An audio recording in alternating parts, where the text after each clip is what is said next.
প্রকৃতির কোল থেকে পাওয়া এই ছোট্ট জাদুকরী ফুলটি আমরা খুব যত্ন করে একে একে তুলে নিচ্ছি, কারণ এই ফুলটি বছরে মাত্র একবার শীতের সময় ফোটে। বাকি পুরো সময়টা গাছটি তার সব শক্তি জমা করে রাখে পরের বার আবার সুন্দর করে ফুল ফোটানোর প্রস্তুতির জন্য। এরপর ফুলের প্রতিটি পাপড়ি আলাদা করে নেওয়া হয়। দেখতে হয়তো পাতলা কাঠের মতো লাগে, কিন্তু আসলে এগুলো ভীষণ কোমল, সুগন্ধি আর ঔষধি গুণে ভরপুর। এই পাপড়িগুলো খুব ধীরে, খুব যত্নে, সূক্ষ্মভাবে পেশা হয়। তাতে তৈরি হয় একদম মোলায়েম নরম গুঁড়ো, যার ভেতর থেকে জেগে ওঠে প্রকৃতির আসল সুবাস আর শক্তি। এরপর এই সুগন্ধি গুঁড়ো চালুনি দিয়ে ভালো করে ছেঁকে নেওয়া হয়, যাতে মোটা তন্তু আলাদা হয়ে যায় আর ধূপ জ্বালানোর সময় ধোঁয়া থাকে পরিষ্কার, হালকা আর সমান। এবার শুরু হয় ধূপকে আরও সুন্দর করে তোলার কাজ।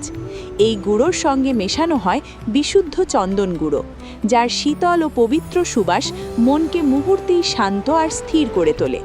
তারপর অল্প অল্প করে জল দিয়ে মিশ্রণটা ভালো করে মাখানো হয়, ঠিক যেন শৈশবে আমরা মাটি মাখাতাম খেলতে খেলতে। এই সুগন্ধি মাখানো মিশ্রণ ছোট ছোট ধূপকাঠির ছাঁচে ভরে তৈরি করা হয় অসংখ্য সুন্দর ধূপবাতি। যেহেতু ধূপগুলো তখনও ভেজা থাকে, তাই এগুলোকে খোলা আকাশের নিচে 24 থেকে 30 ঘন্টা ধীরে ধীরে শুকানো হয়, যাতে প্রাকৃতিক বাতাসে শুকিয়ে একটুও ফাটল না ধরে।